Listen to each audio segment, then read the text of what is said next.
আজ দুইটা চটপটা মুখরোচক রেসিপি নিয়ে আসছি। একটু ধৈর্য ধরে কষ্ট করে দেখতে থাকুন পুরো ভিডিওটা। আর এখানে শুকনো মরিচ আমি ভেজে নিচ্ছি, হালকা ভেজে নিব।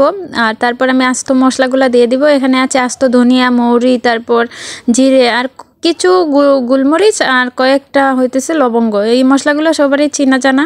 আর আমি এগুলো হালকা ভেজে নিচ্ছি যেন আদ্র ভাবটা নষ্ট হয়ে যায়, সে পর্যন্ত আমি ভেজে নিচ্ছি। আর এখানে আমার আছে রাঁধুনি যারা চেনেন না দোকানে গিয়ে বললে পেয়ে যাবেন। তারপর এখানে আছে বিট লবণ আর টেস্টিং সল্ট, এটাও আমি হালকা ভেজে নিচ্ছি যেন আদ্র ভাবটা নষ্ট হয়ে যায়। এটা স্টোর করা হবে যেন অনেক দিন স্টোর করা যায় সেজন্য। তারপর আমি সবটা একসাথে আমি ব্লেন্ডার করে নিয়েছি, চাইলে পাতটাই পিষতেও পারেন। আর যদি অনেক বেশি হয় তারপর মেশিনে ভাঙিয়ে আনবেন। আর আমার কম মশলা এখানে 500 গ্রামের মতো, তাই আমি ব্লেন্ডার করে নিয়েছি। আর এই মশলাটা কিসের অবশ্যই লাস্টে আমি বলবো।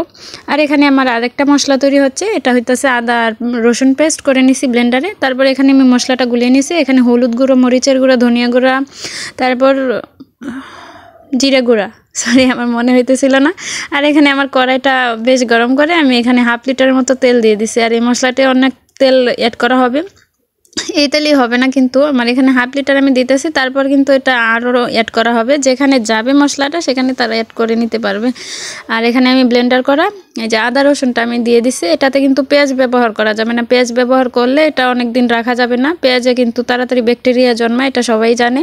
তাই এখানে পেঁয়াজ অ্যাড করা যাবে না। আবার অনেকে সরিষা তেল দিয়ে এটা করে, তবে সরিষা তেল দেওয়ার চেয়ে আমি মনে করি সাদা তেলটা দিয়ে এটা করলে ভালো হবে। যেহেতু এটা মাখানোর সময় অনেকেই সরিষার তেল ব্যবহার করে, মানে পরবর্তীতে মশলাটা দিয়ে যেই মাখাটা খাবে সেটার মধ্যে সরিষার তেলটা অ্যাড করে। আর এখানে দেখতে পাচ্ছেন সরিষা বাটা আমি দিয়ে দিছি। সরিষা বাটাটা দেওয়ার ট্রাই করবেন, তাহলে একটা চটপটা একটা মানে ফ্লেভার আসবে।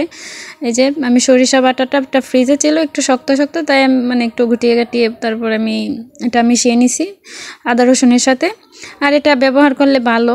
আর এখানে আমি দিয়ে দিছি যে আগে থেকে গুলানো মশলাটা। কী মশলাটা তো আমি নাম বলছিলামই।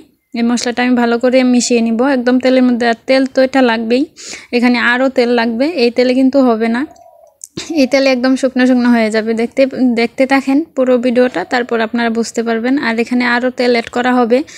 এই যে দেখতেই পাচ্ছেন একদম তেলের সাথে মিশিয়ে নিচ্ছি। আমার মশলাটা একদম মানে বোনা বোনা করে নিব। এটা কালারও অনেক চেঞ্জ হয়ে যাবে, আপনারা দেখতে থাকেন। এখানে আমি আরও কিছুটা, আর এটার মেন কিন্তু হইতেছে গোস্তের একটা ফ্লেভার পাই এই মশলাতে অনেকেই, সেটা হইতেছে গরম মশলা। আর আমার এটা শাহি স্পেশাল গরম মশলা, যেটা নিজের হাতে বানানো, সেই মশলাটা অ্যাড করছি প্রায় 4 চামচের মতো। মানে অনেকটা মশলা আমি অ্যাড করছি যেন একটা গরম মশলার একটা ফ্লেভার আসে। আর এখানে আমি যে বিট লবণ আর কিছুটা টেস্টিং সল্ট আমি ব্যবহার করছি, এগুলাও দেওয়ার ট্রাই করবেন। মানে এগুলাই হইতেছে মশলার উপকরণ যেগুলাতে একটা চটপটা একটা ব্যাপার আসে।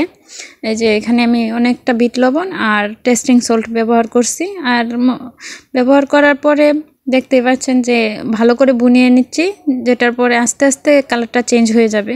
এই যে দেখেন আস্তে আস্তে একটা ব্রাউন কালার হয়ে যাইতেছে, এটার কালারটা কিন্তু এরকমই হবে। এই যে আমার মশলাটা প্রায় হয়ে গেছে, দেখতে পাচ্ছেন তেলও কিন্তু এখন দেখা যায় না, কিন্তু যেখানে যাবে তারা কিন্তু অনেকটা তেল অ্যাড করবে, তাই আমি কমিয়ে করলাম। আর এই যে দেখতেই পাচ্ছেন মশলাগুলো, এটা ফার্স্টে যে মশলাটা মেক করা দেখলেন সেটা হইতেছে চাট মশলা, আর পরেরটা হইতেছে ঝালমুড়ির মশলা।